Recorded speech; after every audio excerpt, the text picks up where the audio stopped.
நாங்க பார்க்க போற பகுதி இன்றைய கிளாஸ் நாங்க பார்க்க போற பகுதி இந்த இயக்க முறைமை. இன்றைய கிளாஸ் நாங்க பார்க்க போற பகுதி இந்த இயக்க முறைமையில தேவை. இந்த இயக்க முறைமை ஏனுங்களுக்கு அவசியம். இயக்க முறைமை ஏன் ஒரு கம்ப்யூட்டர்ல அவசியம். அணுசெயல் முறைமை இல்லைண்டா பிரச்சனை இல்லையா, கட்டாயம் வேணுமா, இப்படிலாம் எக்ஸாம்ல கேள்வி வரலாம். திருப்பியும் சொல்றேன், உன புக்ல உள்ள மொத்த விஷயத்தையும் விளங்கப்படுத்துறது என் நோக்கம் இல்லை. உன புக்ல உள்ள மொத்த விஷயத்தையும் விளங்கப்படுத்துறது என் நோக்கம் இல்லை. சோ நாங்க இங்க செய்ய போறது என்ன அப்படின்னு கேட்டா, எங்களோட சிலபஸ், அதாவது எங்களுக்கு எக்ஸாம் எழுதுறதுக்கு எந்த அளவுக்கு பகுதிகள் அவசியமோ அந்த பகுதிகள் தான் நாங்க பார்க்க போறோம். எக்ஸாம் எழுதுறதுக்கு எந்த அளவு பகுதிகள் அவசியமோ அந்த அளவு பகுதிகள் தான் நாங்க பார்க்க போறோம். உங்களோட எக்ஸாம் ஸ்கூல் புக்க மொத்தமா வழங்கப்படுத்துற நோக்கம் எனக்கு இல்லை. உங்க ஸ்கூல் புக்க மொத்தமா வழங்கப்படுத்துற நோக்கம் என்னிடம் இல்லை. அதை ஏற்கனவே சொல்லியிருக்கிறேன். சரி, அப்ப நாங்க வருவோம் பகுதிக்கு. அப்ப நாங்க பாடத்துக்குள்ள வருவோம். அதாவது இப்ப நாங்க பார்க்க போற பரப்பு இயக்க முறைமையில சேவைகள் என்னன்னா, இயக்க முறைமையில சேவைகள் என்ன என்ன என்பது சம்பந்தமாகத்தான் இப்ப நாங்க பார்க்க போறோம். சரியா? சோ நீங்க ஸ்கூல்ல படிச்சிருப்பீங்க, மேபி இந்த பாடம் ஸ்கூல்ல படிச்சு முடிச்சிருப்பீங்க. அப்படி இருந்தால் சொல்லுங்க, இயக்க முறைமையில சேவைகள் என்னென்ன, இயக்க முறைமை வழங்குற சேவைகள் என்ன அப்படின்னு கேட்டா, இயக்க முறைமையில சேவைகளை நாங்க இரண்டு வகையா பிரிக்கிறோம். இயக்க முறைமையில சேவைகளை என்ன செய்யறோமா, இரண்டு வகையா பிரிக்கிறோமா. இயக்க முறைமையில சேவைகளை இரண்டு வகையாக பிரிக்கிறோம். சோ அதுல முதலாவது வகையாக நாங்க என்ன செய்ய போறோம் அப்படின்னு கேட்டா, சோ முதலாவது இயக்க முறைமையில சேவைகளை இரண்டு வகையா பிரிக்கிறோம்னு சொல்றாங்க இல்லையா. சோ இந்த இரண்டு வகையா பிரிக்கிறதுல முதலாவது வகை, இந்த முதலாவது டைப், ஃபர்ஸ்ட் டைப் இருக்கிறதா, இந்த முதலாம் வகை இயக்க முறைமையில சேவைகள்ல இந்த முதலாவது வகையில பார்ப்போம். இயக்க முறைமை கணினி வன்பொருட்களை பராமரித்தல் அல்லது கணினி வன்பொருட்களை முகாமை செய்தல். சோ வன்பொருள் முகாமை அப்படின்னு முதலாவது. சோ முதலாவது வகை என்ன, கணினி வன்பொருளை முகாமை செய்தல். கம்ப்யூட்டர்ல வன்பொருளை முகாமை செய்தல் தான் முதலாவது வகை, வன்பொருளை முகாமித்தல். இரண்டாவது வகை இந்த வன்பொருளை முகாமிக்கிறதுக்கு எனக்கு உனக்கோ பார்த்து வேலைண்டா. வன்பொருளை முகாமிக்கிறது நான் நீங்க கண்ணால பார்த்து ஹார்ட் டிஸ்க் வேலை செய்யுது, ரம் வேலை செய்யுது, ரொம் வேலை செய்யுது அப்படின்னு சொல்ல மாட்டோம். சோ இப்ப நீங்க கம்ப்யூட்டர் ஸ்கிரீன் அப்படின்னு வைங்க. சோ கணினில ஸ்கிரீன் அப்படின்னு சொல்லி போட்டு நீங்க பாக்குறீங்க, ஸ்கிரீனை பாக்குறீங்க. ஆனா அந்த ஸ்கிரீனுக்குள்ள உள்ள இன்கிரீடியன்ஸ், அந்த ஸ்கிரீனுக்கு உள்ள என்ன இருக்குது, அந்த ஸ்கிரீனுக்குள்ள ஒரு சர்க்யூட் போர்டு இருக்குது. அந்த சர்க்யூட் போர்டுல என்ன இருக்குது அதெல்லாம் கண்ணுக்கு முன்னுக்கு விளங்குமா, விளங்காது. சோ இதை தாரது போஸ்ட வேலை தான். தாரது யாருட வேலை, போஸ்ட வேலை தான். அதை நாங்க செய்வோம் பயனர் இடைமுகம். நாங்க என்ன சொல்லுவோம், பயனர் இடைமுகம் அப்படின்னு சொல்லுவோம். அதை என்னன்னு சொல்றோம், பயனர் இடைமுகம் அப்படின்னு சொல்றோமா. சரி, இங்க பாருங்க, முதலாவது வன்பொருளை முகாமை செய்தல், இரண்டாவது பயனர் இடைமுகத்தை வழங்குதல். இது ரெண்டும் தான் பணி செயல்முறைமையில மிக முக்கியமான சேவைகள். பணி செயல்முறைமையில மிக முக்கியமான சேவைகள் இந்த ரெண்டு தான், வன்பொருளை முகாமை செய்தல், பயனர் இடைமுகத்தை வழங்குதல். சோ இங்க நாம சொல்லுவோம் hardware management and user interface அப்படின்னு சொல்ல போறோம். சார் இப்ப இந்த பயனர் இடைமுகத்துல யாருல இந்த வன்பொருளை முகாமை செய்யற இடத்துல வன்பொருளை முகாமை செய்யறதுக்கு ஆப்பரேட்டிங் சிஸ்டம் பணியக்க முறைமை 6 வழிகளை பயன்படுத்தும். கணினி வன்பொருட்களை முகாமை செய்யறதுக்கு எத்தனை வகையை பயன்படுத்துதா, 6 முறைகளை பயன்படுத்துது. இந்த 6 முறைகள்ல முதலாவது முறையாக சொல்லுவோம் முறைவழி முகாமைத்துவம். முதலாவது முறை என்ன, முறைவழி முகாமைத்துவம், இங்கிலீஷ்ல ப்ராசஸ் மேனேஜ்மெண்ட் அப்படின்னு. அதோட இரண்டாவது வகை, முதலாவது முறைவழி முகாமைத்துவம், இரண்டாவது வகையா சொல்லுவோம் நினைவக முகாமைத்துவம்.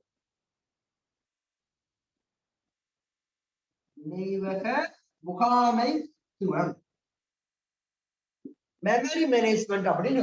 அது போக மூன்றாவது மூன்றாவது முகாமைத்துவமா சொல்லுவோம் சாதன முகாமைத்துவம். சாதன முகாமைத்துவம் வார பின்னால. நான்காவது வகை, நான்காவது முகாமைத்துவ முறை. நான்காவது முகாமைத்துவ முறையாக சொல்லுவோம் கோப்பு முகாமைத்துவம். நான்காவது முகாமைத்துவம் கோப்பு முகாமைத்துவம்.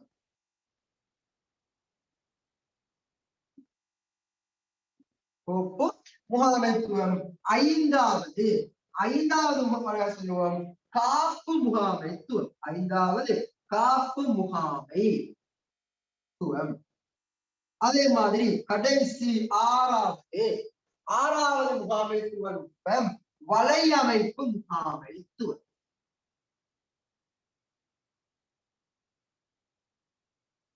வலையமைப்பு முகாமைத்துவம் அப்படின்னு சொல்ல போறோம். இந்த வருடம் பயனர் இடைமுகத்தை இரண்டு வகைகள்ல வளருது. பயனர் இடைமுகத்தை இரண்டு வகைகள்ல வளருது. அதென்ன இரண்டு வகை அப்படின்னு கேட்டா அதென்ன ரெண்டு வகை. முதலாவது வகை என்னன்னு கேட்டால் சரியா, முதலாவது வகை பழைய காலத்து கம்ப்யூட்டர்ல வந்த முறை, அதாவது கருப்பு கலர் ஸ்கிரீன்ல பிளாக் கலர் ஸ்கிரீன்ல வெள்ளை கலர்ல எழுத்தெல்லாம் இருக்கு. அதாவது யாரடி நீ மோகினி படம் பாத்தீங்கன்னா தனுஷ்க்கு, அந்த படத்துல ஒரு ஸ்கிரீன்ல தனுஷ் நைட் முழுக்க இருந்து டைப் பண்ணி கடைசி பிரிண்ட் எடுப்பாரு. அப்ப பாருங்க எந்த ஸ்கிரீன்ல டைப் பண்றாரு, கருப்பு பிளாக் கலர் ஸ்கிரீன்ல டைப் பண்றாரா, அந்த ஸ்கிரீன் அந்த சொல்லுவாங்க CLI கமாண்ட் லைன் இன்டர்ஃபேஸ் அப்படின்னு தமிழ்ல அவருக்கு சொல்ற பேர். தமிழ்ல கட்டளை கோட்டு இடைமுகம் அப்படின்னு தமிழ்ல அவருக்கு சொல்ற பேரு கட்டளை கோட்டு இடைமுகம். கட்டளை கோட்டு இடைமுகம், அதாவது கமாண்ட் லைன் இன்டர்ஃபேஸ் CLI அப்படின்னு.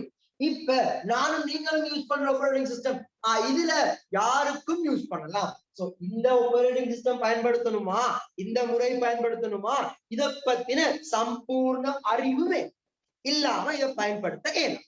ஆனால் இந்த ஆப்பரேட்டிங் சிஸ்டம் இப்ப நானும் நீங்களும் பயன்படுத்துறது கண் தெரிஞ்சு இங்கிலீஷ்ல வாசிக்க இயலுமா இருந்தால் போதும் பயன்படுத்தலாம். அதை நாங்க சொல்லுவோம் கிராபிக்கல் யூசர் இன்டர்ஃபேஸ், அதாவது வரைவியல் பயனர் இடைமுகம்.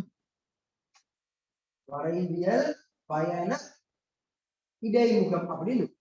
வரைவியல் பயனர் இடைமுகம் கிராபிக்கல் யூசர் இன்டர்ஃபேஸ் அப்படின்னு GUI கிராபிக்கல் யூசர் இன்டர்ஃபேஸ். இந்த பாடத்துல இந்த கணினி பணி செயல்முறை என்ற பாடத்துல நீங்க ஃபுல் மார்க்ஸ் எடுக்கணுமா, பணி செயல்முறை என்ற பாடத்துல ஃபுல் மார்க்ஸ் எடுக்கணுமாக இருந்தால் உங்களுக்கு இது சம்பந்தமா இதெண்டா என்ன, முறைவழி முகாமைத்துவம் என்றா என்ன, இணையவக முகாமைத்துவம் என்றா என்ன, சாதன முகாமைத்துவம் என்று சொன்னா என்ன, இவங்களுக்குரிய விளக்கம் தெரிஞ்சால் போதும். அப்படின்னா என்னன்னு சொல்லி இப்ப நான் சொல்ற மாதிரி இதை வகைப்படுத்தவும் இவங்களுக்கு விளக்கம் சொல்லவும் தெரிஞ்சால் போதும். இந்த பாடத்துல ஃபுல் மார்க்ஸ் எடுத்துடலாம். முதல்ல இது அட்டவணை அப்படியே வரைஞ்சிட்டு தலை கொண்டு போடுங்க முறைவழி முகாமைத்துவம்.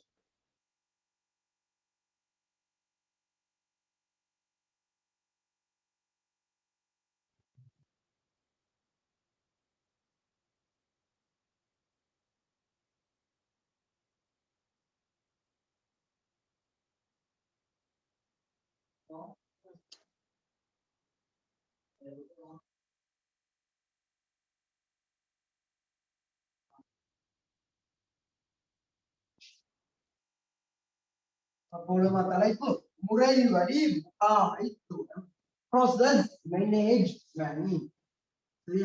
முறைவழி முகாமைத்துவம், ப்ராசஸ் மேனேஜ்மென்ட். முதலாவது இன்னொரு தேவை முறைவழி, அதாவது ப்ராசஸ் அப்படின்னா என்ன, முறைவழின்னு சொல்றது எனக்கு இதற்குரிய விளக்கம் தான் முதல்ல தேவை.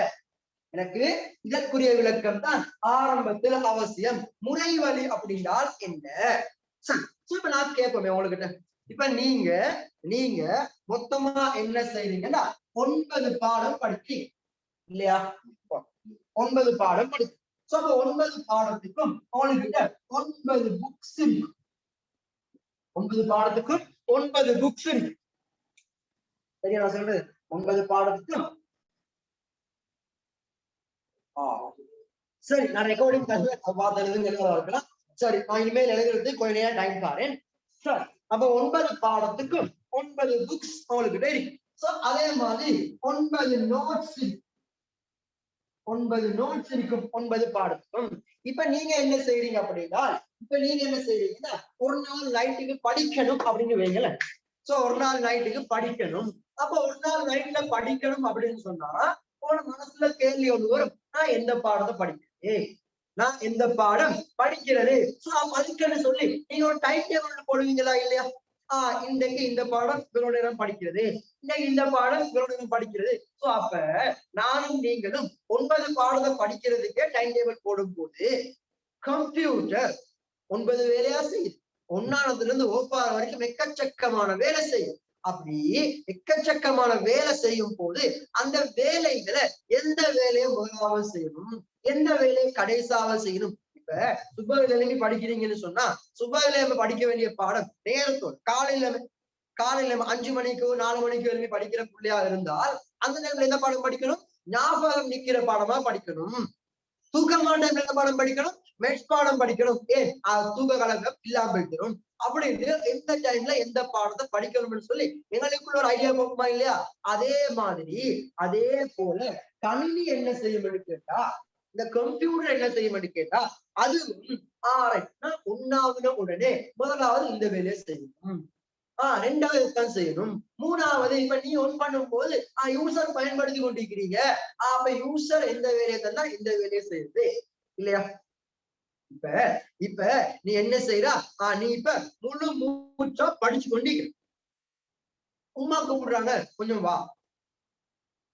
இந்த இடத்துல உனக்கு ஒரு கேள்வி வருது, உனக்கு ஒரு மைண்டுக்குள்ள யோசனை வருது, கூப்பிட்டதுக்கு ரிப்ளை பண்றதா இல்ல படிக்கிறதா? தண்ணி தாகம் வருது, தண்ணியை குடிக்கிறதா படிக்கிறதா?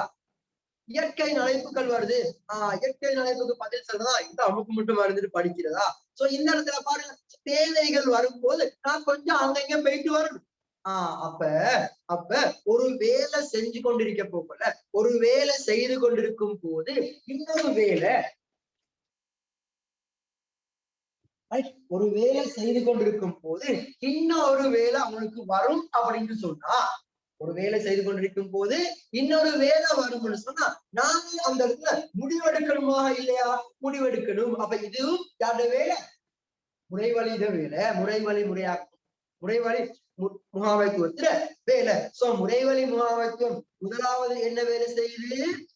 கணினில உள்ள செயல்கள் எவ்வாறு நடக்கணும் என்று அந்த செயல்களை ஒழுங்குபடுத்துது. இது முதலாவது வேலை.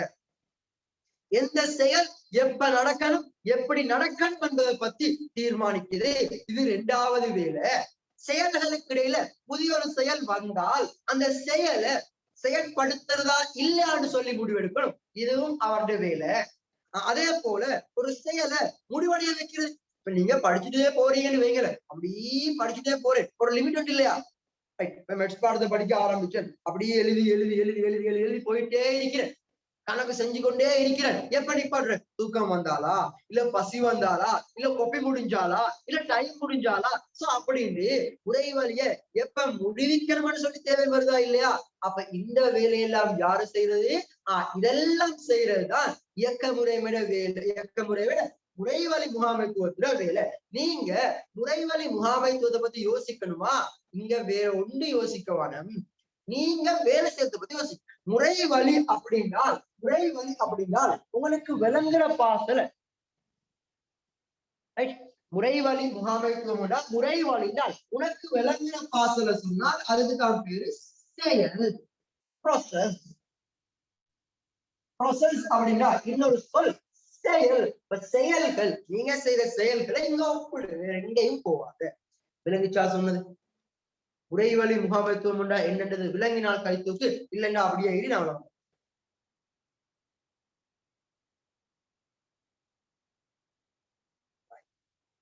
அதாவது ஒரு புள்ள ஹானி கேட்டுக்கிட்டே கிரேட் 11 இங்க பாருங்கம்மா, நான் இன்னும் தர வேண்டிய விஷயம் சொல்லிட்டேன். இங்க கிரேட் 11க்குரிய பாடமா கிரேட் 10க்குரிய பாடமாட்டு படிப்புகள்.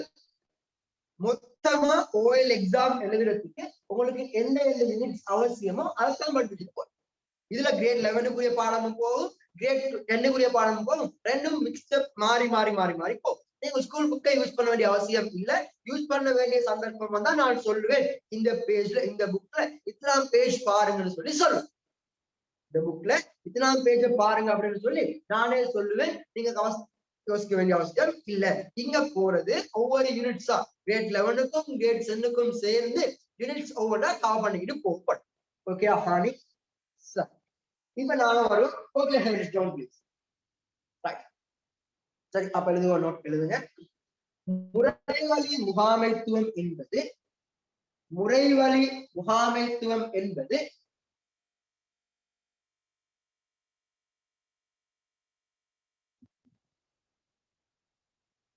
முறைவழி முகாமைத்துவம் என்பது கணினியானது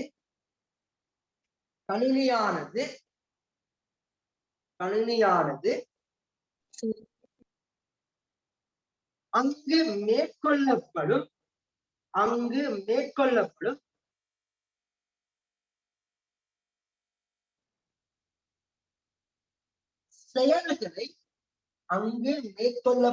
செயல்களை ஒழுங்குபடுத்துதல் ஆகும்.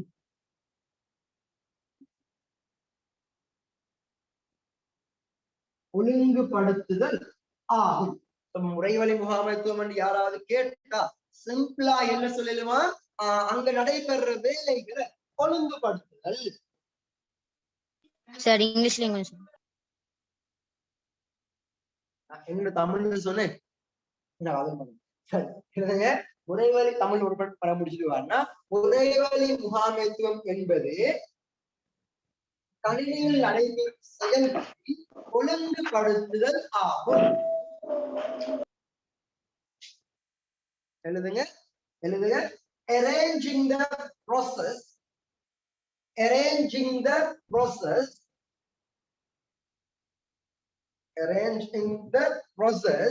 which are running in a computer is known as process management.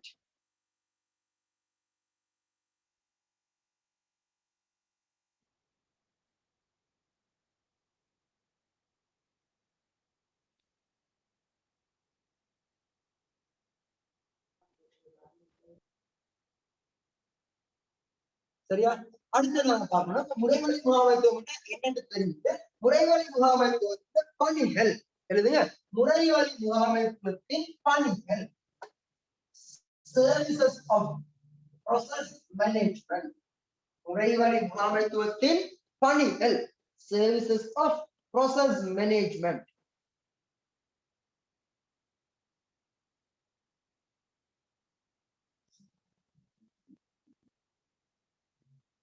Services of process management.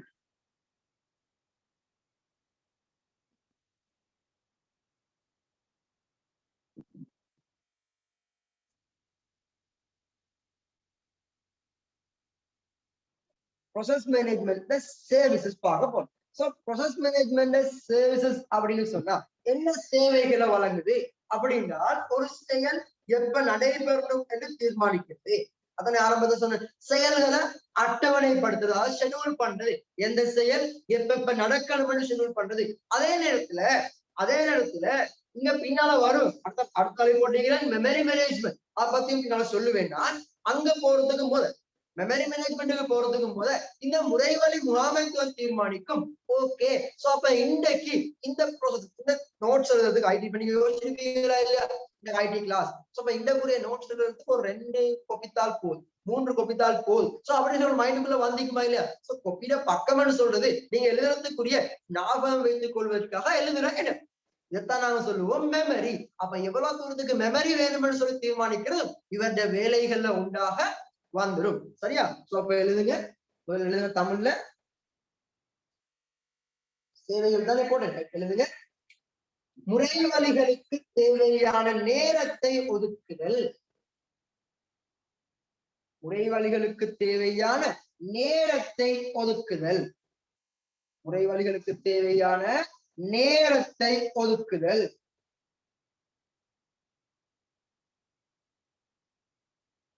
முறைவழிகளுக்கு தேவையான நேரத்தை ஒதுக்குதல். Allocation of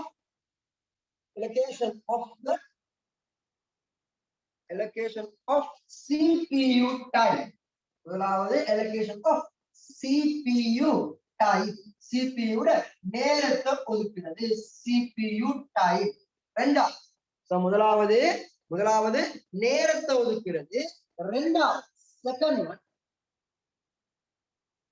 ரெண்டாவது போடுங்க. நினைவகத்தை ஒதுக்கிக் கொள்ளுதல். நினைவகத்தை ஒதுக்கிக் கொள்ளுதல். நினைவகத்தை ஒதுக்கிக் கொள்ளுதல்.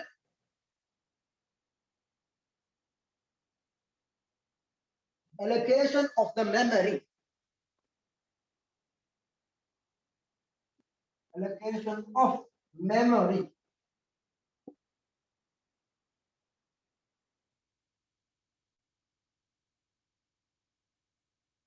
Allocation of memory.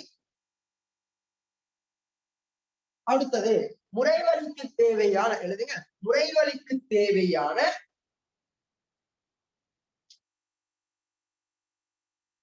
உள்ளீடு வெளியீடுகளை மேற்கொள்ளல். முறைவழிக்கு தேவையான உள்ளீடு வெளியீடுகளை மேற்கொள்ளல். முறைவழிக்கு தேவையான உள்ளீடு வெளியீடுகளை மேற்கொள்ளல். Allocation of input output devices of each process. Allocation of input output devices of each process. Right? So மூணு சொல்லிட்டேன். Then finally நான்காவது சோ இதுதான் மிக முக்கியமானது. ஏற்கனவே சொல்லப்பட்டதுல மிக முக்கியமானது எழுதுங்க. எல்லா செயல்முறைகளையும் உரிய வகையில் ஒழுங்குபடுத்துதல். எல்லா செயல்முறைகளையும் உரிய வகையில் ஒழுங்குபடுத்துதல். Ordering of the process.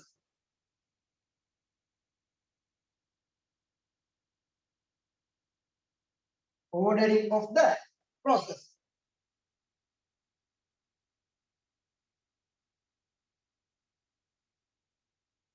இரண்டாவதுமா allocation of memory, அதாவது நினைவகத்தை ஒதுக்கிக் கொள்ளுதல். மொத்தமாக 3 விஷயங்கள், 4 விஷயங்கள் சொல்லப்பட்டது. முறைவழி முகாமைத்துவத்துல வேலைகள் என்னென்ன? எக்ஸாம்ல மேக்சிமம் கேட்டால் 3 கேட்பார். எக்ஸாம்ல மேக்சிமம் கேட்டா 3 கேட்பார். அதனால 4 சொல்லி வச்சிருக்கேன். அடுத்தது வேணுமென்றால் இன்னொன்று முறைவழிகளை முடிவுறுத்தல் அப்படின்னு எழுதி கொள்ளலாம். ஆனா அது 4வதுக்குள்ள வந்துடும். முறைவழிகளை ஒழுங்கு செய்தல் என்ற பகுதிக்குள்ள. இப்பயும் முறைவழி முகாமைத்துவம் சொன்னா என்னென்று விளங்காம இருந்தால் யாராவது கை தூக்குங்க. அப்படி இல்லையா? போடும் தலைப்பு நினைவக முகாமைத்துவம். போடும் ஹெடிங் நினைவக முகாமைத்துவம், மெமரி மேனேஜ்மெண்ட்.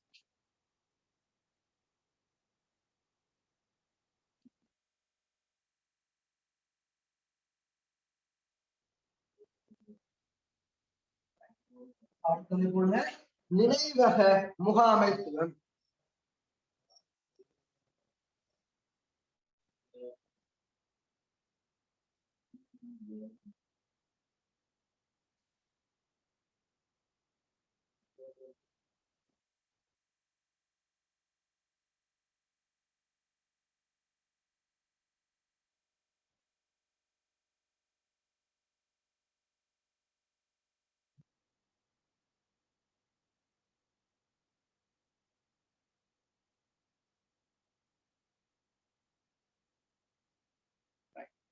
வருவோம் நினைவக முகாமைத்துவம்.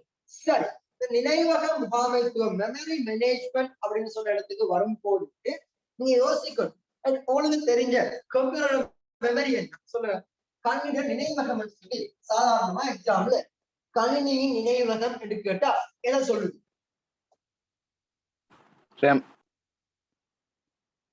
யாருமா ஆன்சர் பண்ணுவாரு? கொஞ்சம் கைதுக்கு ஆன்சர் பண்ணுவாரு.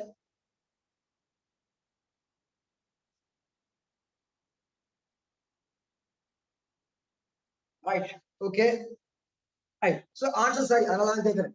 கம்ப்யூட்டர்ல நினைவகம் மெமரி கேட்டா, கணினியின் நினைவகம் என்று கேட்டா நீங்க எப்பயுமே ஆன்சர் இருக்க வேண்டிய இடம் என்னன்னு கேட்டா ரெம், தற்போக்கு பெருவழி நினைவகம், ரெண்டம் எக்ஸஸ் மெமரி. இவரைத்தான் நாம சொல்லுவோம் கணினியின் நினைவகம். கணினியின் நினைவகம் சார். அப்ப ரோம் இருக்குது, ஹார்ட் டிஸ்க் இருக்குது, சிடி, டிவிடி, பென்டிரைவ், இவங்கெல்லாம் மெமரி இல்லையா? எஸ், அவங்களும் மெமரி தான், அவங்களும் மெமரி தான். ஆனா கம்ப்யூட்டர்ல பிரதான நினைவகம் அப்படின்னு சொன்னால் அது எப்பயுமே யாரு? இந்த ரெம் மட்டும் தான். ரெம்மோட சேர்த்து இன்னும் ஒரு சில பகுதிகள் இருக்குது, அது நீங்க ஏழுக்கு வந்தா பாத்துக்கலாம். இங்க உங்களை பொறுத்த மட்டும் கணினியின் பிரதான நினைவகம் என்று யாராவது சொன்னால் யாராவது இந்த ரெம்ம தான் பேசுறார்கள். யார பத்தி பேசுறாரு? ரெம்ம பத்தி பேசுறாரு. வேற எங்கேயும் அவருக்கு போகல. யார பத்தி பேசுறாரு? ரெம்ம பத்தி பேசுறாரு. வேற எங்கேயும் அவருக்கு போகல. அதாவது இப்ப மனிதன் ஓட ஞாபக சக்தியை பத்தி கேட்கறதா மூளையிலாண்டுதான் கேட்கணும் ஒழிய உண்ட புக்கிலான்னு கேட்க மாட்டோம். சொல்ற விளங்குற விஷயம் தான். அதாவது உனக்கு ஒரு விஷயம் ஞாபகம் இல்லைங்க, ஏன் ஒரு ஞாபகம் வச்சுக்கலாம், மூளையிலான்னு கேட்கணும் ஒழிய ஞாபகம் வச்சுக்கலாம் உண்ட புக்கிலான்னு கேட்க மாட்டோம். அது மாதிரிதான் இந்த புக்குன்றது எனக்கு வெளியிருக்கிற விஷயம். அதே மாதிரி ஹார்ட் டிஸ்க் அப்படின்றது எனக்கு வெளியே, கணினிக்கு வெளியே உள்ளது. அப்ப ஹார்ட் டிஸ்க் நாங்க சொல்லுவோம் இரண்டாம் தர நினைவகம், செகண்டரி ஸ்டோரேஜ் டிவைஸ். அப்படி துணை தேக்க சாதனம். எங்கட கோப்பி மாதிரி எங்கட மூளையில ஞாபகம் வச்சு கொள்ள இயலாத விஷயங்கள் தான் கோப்பியில எழுதுவோம் இல்லையா? என்னால ஞாபகம் வச்சுக்கொள்ள இயலாட்டித்தான் என்ன செய்வேன்? கோப்பியில எழுதுவேன். எனக்கு ஞாபகம் பண்ணிட்டு கோப்பியில எழுத மாட்டேன். மரியாதை பேனாமையே கோப்பி காலையும் வேஸ்டா இல்லையா? அப்ப அதே மாதிரி தான் கணினிக்குள்ளேயும் பிரதானமாக இருக்கிறவர் இந்த ரெம் அப்படின்றார். யாரு? இந்த ரெம் அப்படின்றவர் தான் கணினியின் பிரதான நினைவகம். இவருக்குள்ள ஞாபகம் வைத்துக் கொள்ள இயலாத ஆட்களுக்கால் என்ன செய்வோம் என்றால் ஹார்ட் டிஸ்க வைப்போம். ஆனா நாங்க சொல்ற மாதிரி எங்களோட மூல கெப்பாசிட்டி அளவுக்கு இது ஒன்றும் பெருசு இல்லை. இது மிஞ்சி போனா இப்ப நீங்க பயன்படுத்துற கம்ப்யூட்டர் 16 GB வரைக்கும் வரும். சரியா? இது மிச்சம். அதாவது நீங்க பயன்படுத்துற எந்த கம்ப்யூட்டர்லயும் 16 GB எக்ஸஸ் இல்ல. உண்மையிலேயே அது நீங்க ஏழலுக்கு வந்தா விளக்கும். உங்களோட கம்ப்யூட்டருக்கு 8 GB மெமரியே மேக்சிமம். இதுக்கு மேல நீங்க பயன்படுத்த தேவையில்லை. 16 GB 64 GB எல்லாம் நீங்க என்ன செய்ய தேவையில்லையா? பயன்படுத்த தேவையில்லை. ஒரு கம்ப்யூட்டர்ல மேக்சிமம் 16 GB, அதையும் விட 8 GB போதும். 16 GB இருக்கிறதா வச்சுக்கோங்க. இல்லடா கவலைப்பட்டு வாங்காதீங்க, கஷ்டப்பட்டு வாங்க வேண்டிய அவசியம் இல்லை. ஏனென்றால் இந்த மெமரியே நல்லாவே போதும். இதைத்தான் கம்ப்யூட்டரால யூஸ் பண்ண இயலும். இது வரைக்கும் கண்டுபிடிச்சுக்கிற நீங்க யூஸ் பண்ற கம்ப்யூட்டர்ல 16 GB பயன்படுத்துற அளவுக்கு எஃபர்ட் பவர் இல்ல. சரியா? அது பிறகு உள்ள விஷயம். நீங்க ஏழுக்கு வந்தா பார்க்கலாம். இங்க அதுவும் சரி. இப்ப வருவோம். இந்த மெமரியில சாதாரணமா ஒரு கம்ப்யூட்டர் மெமரி வச்சு பேசினா 4 GB 4 GB மெமரி வச்சு பேசணும். 4 GB மெமரி. இந்த 4 GB மெமரியை வச்சு பேசினால் 4 GB மெமரிக்குள்ள ஒரு லிமிடெட் விஷயம் தான் சேர்க்கலாம். ஒரு குறிப்பிட்ட அளவான தரவுகளை தான் சேர்க்கலாம். இந்த 4 GB மெமரிக்குள்ள என்ன விஷயம் சேரணும் என்பது சம்பந்தமாக இவரோட சேர்த்து மேல படிச்சோம். யாரு? உரைவழி முகாமைத்துவம் ப்ராசஸ் மேனேஜ்மெண்ட் அவர் தீர்மானிக்கும். இந்த 4 GB யார வைக்கிறது, இந்த 4 GB யார வைக்கிறது பத்தி யாரு தீர்மானிக்கும்? ப்ராசஸ் மேனேஜ்மெண்ட் தீர்மானிக்கும். ஒரு 4 GB. இந்த 4 GB என்ன இருக்க போகுது அப்படின்னு கேட்டா, இந்த 4 GB என்ன இருக்க போகுதுன்னு கேட்டா இப்ப நடைபெற்று கொண்டிருக்கிற செயல். இப்ப உங்களோட கம்ப்யூட்டர்ல ஒரு வீடியோ ஒன்று இருக்குது, அது ஒரு 2 GB வைங்க, 2 GB வீடியோ ஒன்று இருக்கு. இந்த வீடியோவை நீங்க பிளே பண்றீங்க, இந்த வீடியோவை நீங்க என்ன செய்றீங்க, பிளே பண்றீங்க. இந்த வீடியோவை நீங்க பிளே பண்ணும் போது அந்த பிளே பண்ற அந்த செகண்ட் இருக்கிறா, அந்த செகண்டுக்குரிய கெப்பாசிட்டி மட்டும் தான் ரெம்ல சேவ் ஆகும். அந்த செகண்டுக்குரிய கெப்பாசிட்டி மட்டும்தான் என்ன செய்யும், ரெம்ல சேவ் ஆகும். ஒரு லிமிட்டட் அமௌண்ட் தான் ரெம்ல சேவ் ஆகும். வீடியோ ஒன்று பிளே பண்ணி கொண்டிருக்கும் போது நீங்க அதை டிலீட் கொடுத்தீங்கன்னா கம்ப்யூட்டர் சொல்லும் டிலீட் பண்ண இயலா, ஏனென்றால் அது பிளே ஆகிக்கொண்டிருக்குது. அது யோசிச்சு பாருங்க, உண்மையிலேயே ரெம்ல பேஜ் பிளே ஆகுதுன்னு சொன்னா நீங்க ஹார்ட் டிஸ்க்ல இருந்து அழிக்கலாம், ஆனா இயலாது. சொல்ற விஷயத்த விளைவிக்கணும், சொல்ற விஷயத்த தெளிவா விளைவிக்கணும். ஒரு ஒரு ஒரு நீங்க இப்படி யோசிங்கள, நீங்க ஒரு புக்கை பார்த்து வாசிச்சு கொண்டிருக்கிறீங்க, என்ன செய்றீங்க, ஒரு புக்கை பார்த்து வாசிச்சு கொண்டிருக்கிறீங்க. இப்ப நான் என்ன செய்யறேன், அந்த கொப்பிக்காக மறைக்கிறேன். உங்களுக்கு அடுத்த லைன் வாசிக்கணுமா, கேள, ஏன் உங்களுக்கு உடனே இல்லாது. இதே அந்த புக் உங்களோட மைண்ட்ல இருந்தால் நான் எத்தனை பக்கத்தை மறைச்சா என்ன, தொடர்ந்து வாசிப்பீங்களா இல்லையா? இதுதான் ரெம்முக்கும் ஹார்ட் டிஸ்க்கும் உள்ள வித்தியாசம். சோ ரெம்ல உள்ள விஷயம் அந்த குறிப்பிட்ட செகண்ட்ல நடக்கிறது மட்டும்தான் ரெம்முக்கு ஞாபகம். அந்த குறிப்பிட்ட செகண்ட் நடந்தது மட்டும்தான் ரெம்முக்கு தெரியும். அதுக்கு பின்னால என்ன வந்து முன்னால என்ன இருந்தது அதெல்லாம் அது யோசிக்காது. ஏன்னு கேட்டா அதுக்கு கொடுத்துக்கிற மெமரியை வச்சு அது அவ்வளவுதான் யூஸ் பண்ணும். அதே நேரத்துல இன்னொரு விஷயம், இந்த ரெம் அழியக்கூடியது. எப்படியா அழியக்கூடியது, அழியக்கூடியதுன்னு சொன்னால் ஞாபகம் வைத்துக் கொண்டு இருக்கவே மாட்டாதுன்னு இல்லை, ஞாபகம் வச்சுக்கிட்டு இருக்காதுன்னு இல்ல. அது என்ன செய்யாது தெரியுமா? இப்ப நீங்க ஆஃப் பண்றீங்க, கம்ப்யூட்டரை ஆஃப் பண்றீங்க, கம்ப்யூட்டரை ஆஃப் பண்ணி போட்டு திருப்பி ஆன் பண்றீங்கன்னு வைங்களேன், ஆஃப் பண்ணி போட்டு திருப்பி ஆன் பண்றீங்க. இப்ப ஆஃப் பண்ணும் போது அதுல இருந்த விஷயங்கள் மறந்துருக்கும், ஆஃப் பண்ணும் போது அது செஞ்சு கொண்டு இந்த செயல்களை மறந்திருக்கும். அதுக்காக அப்ப ஆஃப் பண்ண போகல வாட்ஸ்அப்ல வந்த மெசேஜ் இங்க அழிஞ்சிருக்கணும், அப்படி இல்ல. நீங்க என்ன செய்றீங்க, வாட்ஸ்அப்ல மெசேஜ் பண்ணிக்கிட்டு இருக்கும் போது போனை ஆஃப் பண்றீங்க, திருப்பி போனை ரீஸ்டார்ட் இல்ல ஆஃப் பண்ணி போட்டு ஆன் பண்ணி பாருங்க. நீங்க மெசேஜ் பண்ண அதே இடத்துல ஒண்ணாம போன், அப்படி இல்லாட்டி முதல்ல ஓகே பாஸ்வேர்டோ பின் எடுத்து திருப்பி நீங்க வாட்ஸ்அப்ப ஒன் பண்ணி அந்த மெசேஜுக்கு போகணுமா, யோசிச்சு பாரு. என்ன செய்யணும், நான் 2வது செஞ்ச மாதிரி செய்யணும். இப்ப நீங்க வாட்ஸ்அப்ல டைப் பண்ணிருக்கீங்க, வாட்ஸ்அப்ல விசிட் பண்ணிருக்கீங்க, அந்த ஸ்கிரீன்ல யாரோ ஒருத்தர் பேருக்கா விசிட் பண்ணிருக்கீங்க, போனை நீங்க ஆஃப் பண்ணி பாக்குறீங்க, ஆஃப் பண்ணி போட்டு திரும்ப ஆன் பண்ணா இந்த இடத்துல போன் ஒண்ணாவாது, பலமே ஒண்ணாக ஹோம் ஸ்கிரீன்ல தான் ஒண்ணாகும் இல்லையா? அது நான் இங்க சொல்லும் போது மீட் பண்றேன் இல்லையா? ஹோம் ஸ்கிரீன்ல தான் ஒண்ணாகும். ஏன் ஹோம் ஸ்கிரீன்ல ஒண்ணாகுதுன்னா இந்த டைம்ல, இந்த சர்டன் டைம்ல இருந்த விஷயம் இந்த குறித்த நேரத்துல இருந்தது எங்க இருக்குது, ரெம்புக்குள்ள இருக்குது. ஆனா வாட்ஸ்அப்ல பண்ண மெசேஜ் எங்க இருக்குது, போன்ல ரொம்பக்குள்ள இருக்குது. போனுக்கு ஹார்ட் டிஸ்க்ல ரொம்ப தான் யூஸ் பண்ணுவோம். அப்ப ஹார்ட் டிஸ்க்லயும் ரெம்லையும் இப்படி விஷயங்கள் மாறி மாறி நடைபெறும்.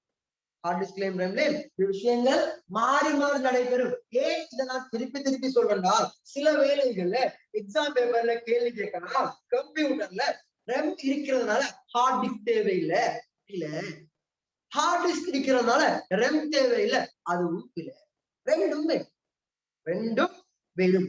வாங்க சொல்லுது வாங்க முடியும். ஒரு செகண்ட்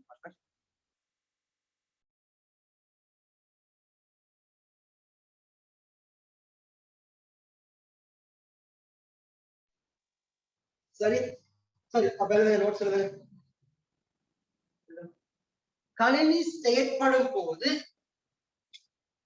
கணினி செயற்படும் போது நினைவகத்தில் போடுங்க, நினைவகத்தில் எழுதுங்க, கணினி செயற்படும் போது நினைவகத்தில்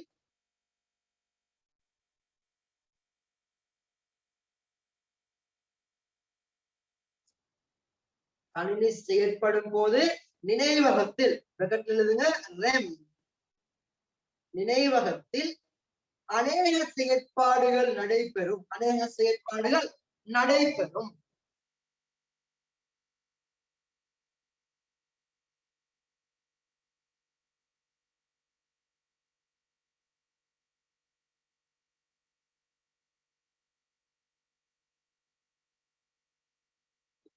நினைவகத்தில் நடைபெறும்.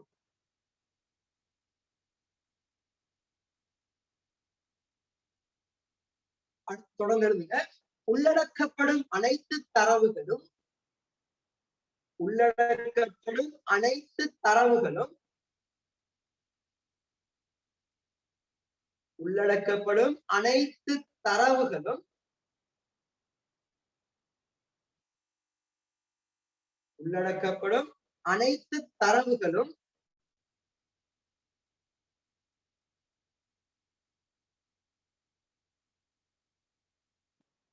மையமுறை வழி அலகுக்கு அனுப்பும் வரை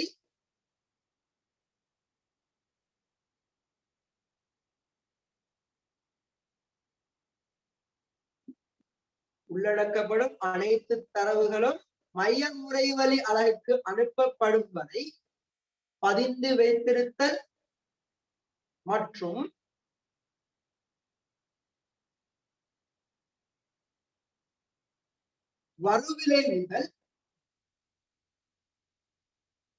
வருவிளைவுகள் மற்றும் வருவிளைவுகள் துணை தேக்கத்துக்கு வருவிளைவு சாதனங்களுக்கு அனுப்பப்படும் வரை வருவிளைவு சாதனங்களுக்கு அனுப்பப்படும் வரை நினைவகத்திலே காணப்படும். நினைவகத்திலே காணப்படும்.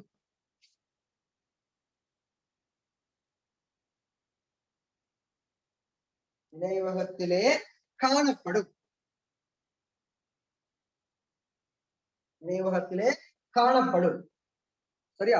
என்னவா நினைவகம் தான் வேலைக்கு பொறுப்பான். அதே டைம்ல இந்த அவுட்புட் நீ இன்புட் பண்ணி அது முறைவழிக்கு போற வரைக்கும், அதே டைம்ல முறைவழியாகி வெளியீடு வார வரை வெளியீடு காட்டுற வரைக்கும் எல்லா செயற்பாட்டுக்கும் நினைவகம் தான் பொறுப்புன்றார்.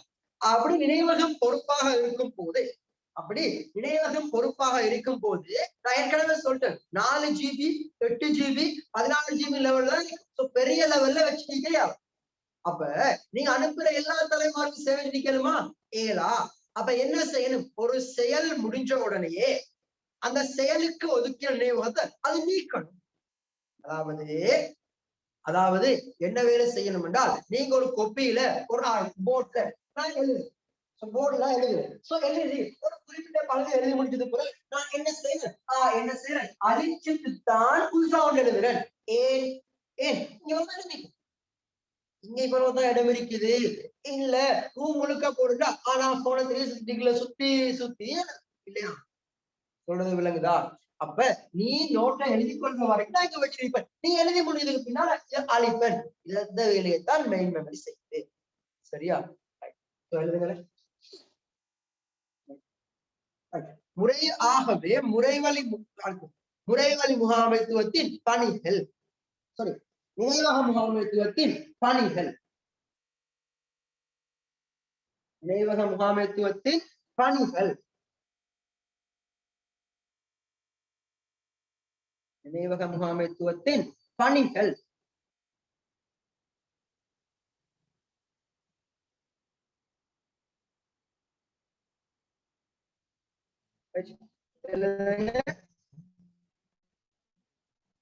முறைவழிகளுக்கு தேவையான நினைவகத்தை ஒதுக்குதல். முறைவழிகளுக்கு தேவையான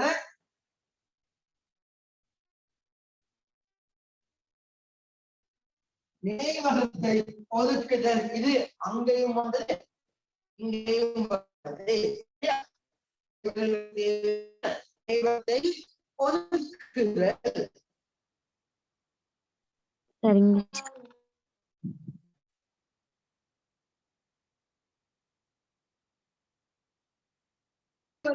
முடிவடைந்த பின் முறை அவற்றை நினைவகத்தில் இருந்து நீக்குதல். முறைவழிகள் முடிவடைந்த பின் அவற்றை நினைவகத்தில் இருந்து நீக்குதல். எழுதுறேன். நினைவகத்தை ஒதுக்கி போர்டுல இடம் ஒதுக்கி எழுதி நீயும் எழுதி முடிப்பு 2 விலை.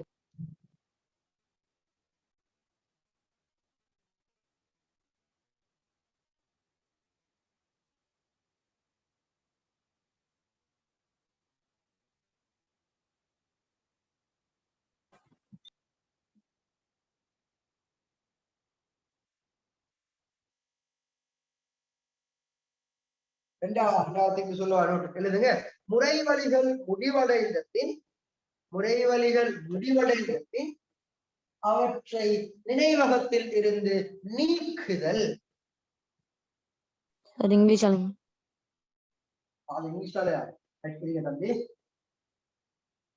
அது மட்டுமா இந்த ஃபுல் நோட்ஸ் சொல்லணும்? ஃபுல் நோட்ஸ் எழுதுங்க. Memory பிரகட்ல போட்டுக்கொள்ளுங்க. RAM. Memory plays a major role.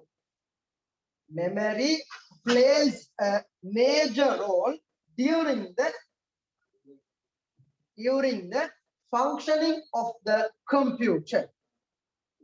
During the functioning of the computer.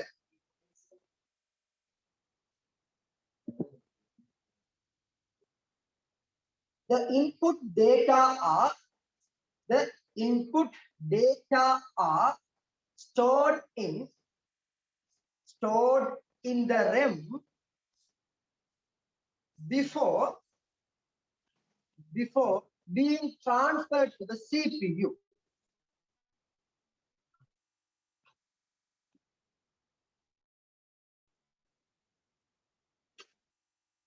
அது வந்து ஜூமிங் நெட்வொர்க் ப்ராப்ளம் அப்படி காட்டுது. அது சரியாயிருமா? Before transferred into the CPU and output devices.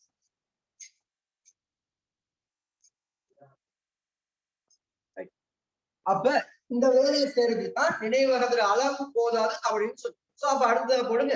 Services of memory management. Services of memory management.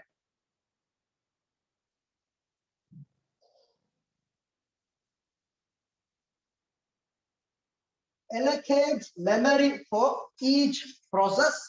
Allocate memory for each process. Allocate memory for each process. அதான் முறைவழிகளுக்காக நினைவகத்தை ஒதுக்குதல். இரண்டாவது, removing the process from the memory. Removing the process from the memory. Removing the process from the memory when the process ends. When the process ends.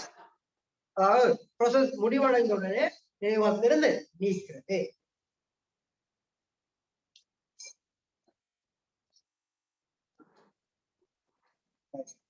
அடுத்த heading போடுங்க. Device management, சாதன முகாமைத்துவம். அடுத்த தலைப்பு device management, சாதன முகாமைத்துவம். Device management.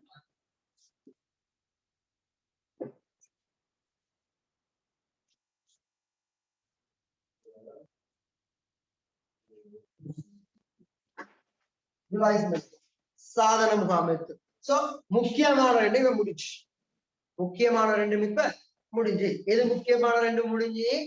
செயல் முகாமைத்துவம் முடிஞ்சு, செயற்படுத்துறதுக்குரிய வேலை. ரெண்டாவது மெமரி மேனேஜ்மெண்ட் முடிஞ்சு, சேமிக்கிறதும் மூளையும் கொப்பியும் முடிஞ்சு. இப்ப சாதனம். இப்ப என்னது? சாதன முகாமைத்துவத்துக்குள்ள வரணும். சோ இப்ப டிவைஸ் மேனேஜ்மெண்ட். சோ கம்ப்யூட்டர் கணினிட டிவைஸ் மேனேஜ்மெண்ட் அப்படின்னு நாம சொல்லும் போது, கணினிக்குரிய சாதன முகாமைத்துவம் அப்படின்னு நாங்க பேசும் போது, கணினியின் சாதனங்கள் எல்லாம் இப்ப மனிதனுக்குள்ள எனக்குள்ள வந்தால் கை, கால், கண், வாய், காது, மூக்கு அவள்ள இருக்குதா? இதெல்லாம் என்ன சாதனங்கள் தான். ஒவ்வொரு சாதனமும் சரியா வேலை செய்தா இல்லையான்னு சொல்லி மூளை தீர்மானிக்கும் அதுக்குரிய இயல்புகளை வச்சு.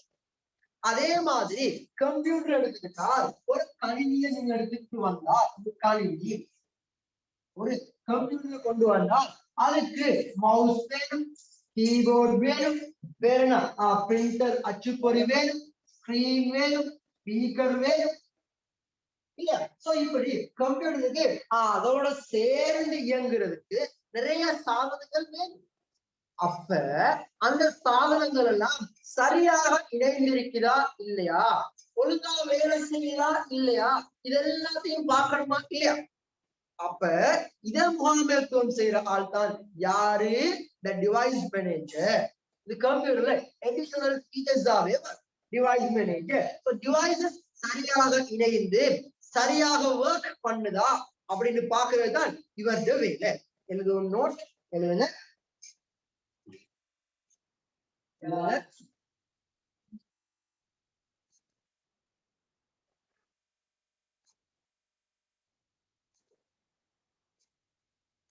கணினி முறைகளில்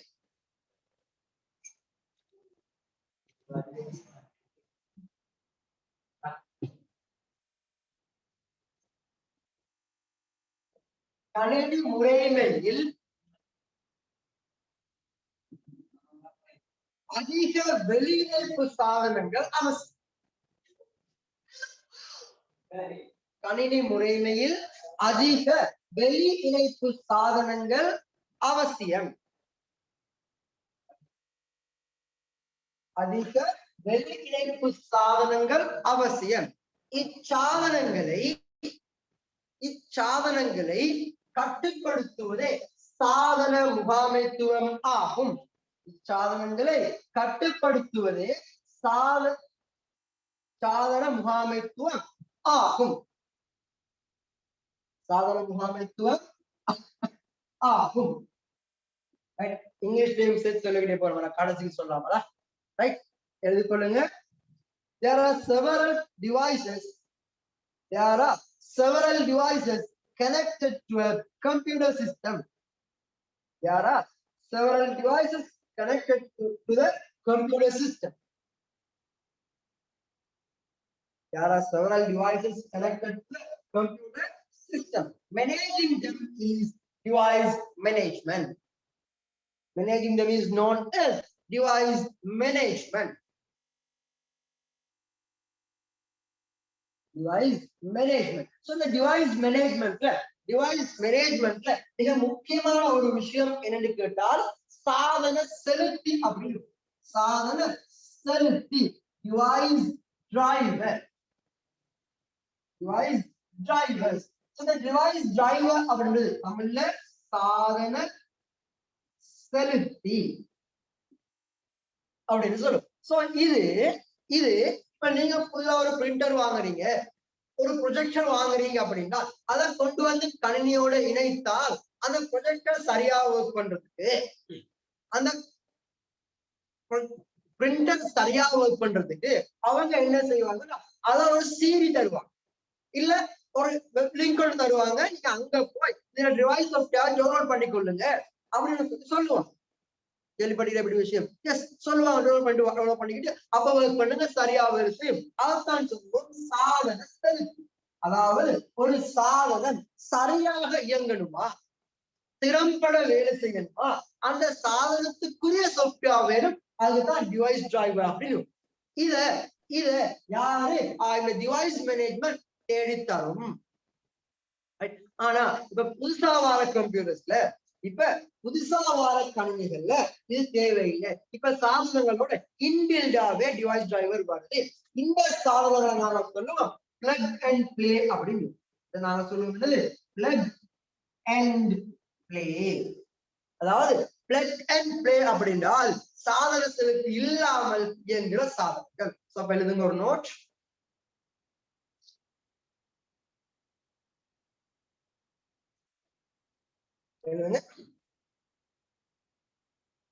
கணினியுடன் இணைக்கப்படும் சாதனங்கள் சரியாக தொழிற்படுவதற்கு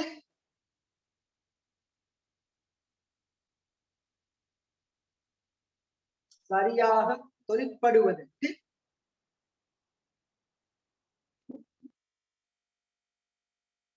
சாதன செலுத்திகள் பணி செயல்முறையில் உரியவாறு நிறுவப்பட வேண்டும்.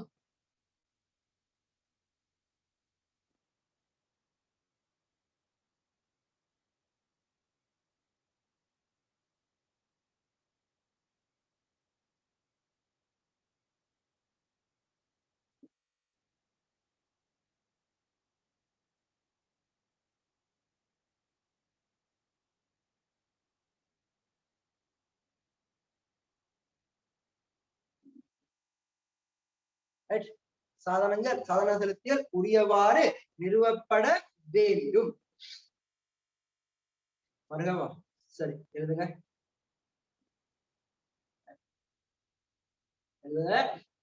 கணினியுடன் இணைக்கப்படும் சாதனங்கள் சரியாக தொழிற்படுவதற்கு கணினியுடன் இணைக்கப்படும் சாதனங்கள் சரியாக தொழிற்படுவதற்கு கணினியுடன் இணைக்கப்படும் சாதனங்கள் சரியாக தொழிற்படுவதற்கு சாதன செலுத்தியானது டிவைஸ் டிரைவர் சாதன செலுத்தியானது பணி செயல்முறையில் உரியவாறு நிறுவப்பட வேண்டும்.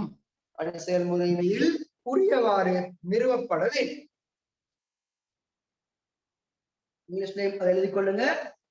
If you want to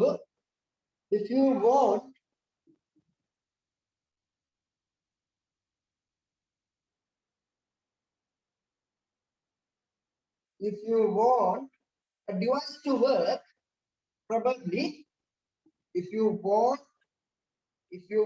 a device to work properly you need to install the relevant device driver on the operating system. அதாவது அதற்குரிய சாதன செலுத்திய பணி செயல்முறையில நீங்க நிறுவினால்தான் அந்த சாதனங்கள் இயங்கும். சரியா? அடுத்த நோட் போடுங்க. தற்கால இயக்க முறைமைகளில்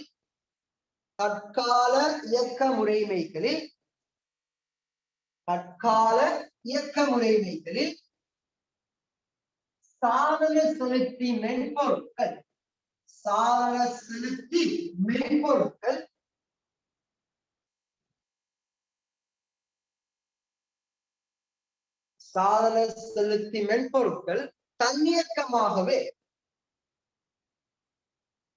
தன்னியக்கமாகவே நிறுவப்பட்டு காணப்படும். இது plug and play எனப்படும். அதாவது பிளக் அண்ட் பிளே அர்த்தம் சாதனத்தை பிளக் பண்ணியாச்சு, ஒர்க் பண்ணியாச்சு. பிளக் அண்ட் பிளே எனப்படும். பொருத்திய உடனே இயங்கக்கூடியவை. தமிழ்ல சொன்னால் பொருத்திய உடனே இயங்கக்கூடியவை. அப்ப இப்ப உள்ள ஆப்பரேட்டிங் சிஸ்டம் மாடர்னா நீங்க பயன்படுத்துற இயக்க முறைமைகளுக்கு சாதன செலுத்தி அவசியம் இல்லையா? ஏன் அவசியம் இல்ல? அந்த சாதனங்களுக்குரிய சாதன செலுத்திகள் ஆப்பரேட்டிங் சிஸ்டத்துல இன்பில்டாவே வருமா? சரியா? இங்கிலீஷ்ல எழுதி கொள்ளுங்க.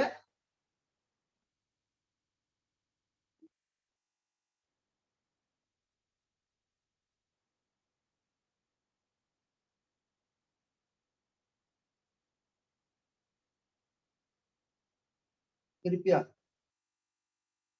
எழுதுங்க. தற்கால இயக்க முறைமைகளில்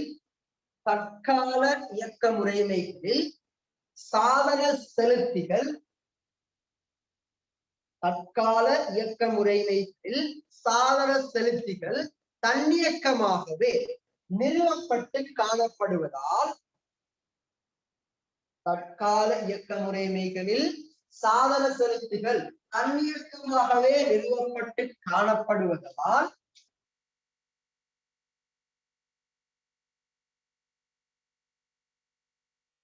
பிற சாதன செலுத்திகள் அவசியம்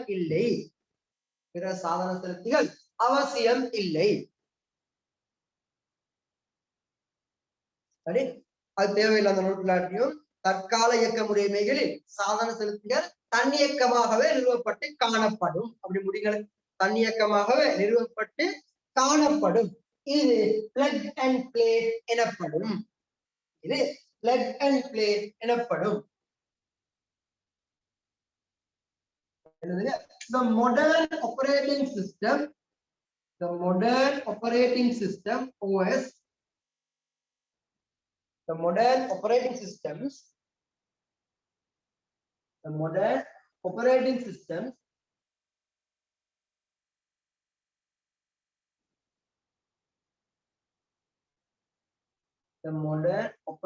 systems have installed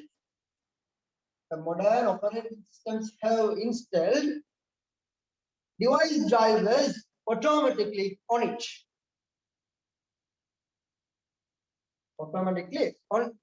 Therefore, we don't need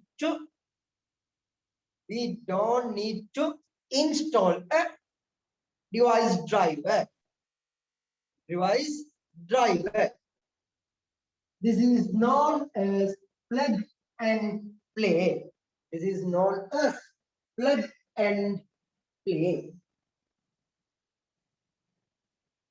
அதாவது which works once they connect. இணைக்கப்பட்டவுடனே இயங்கும்.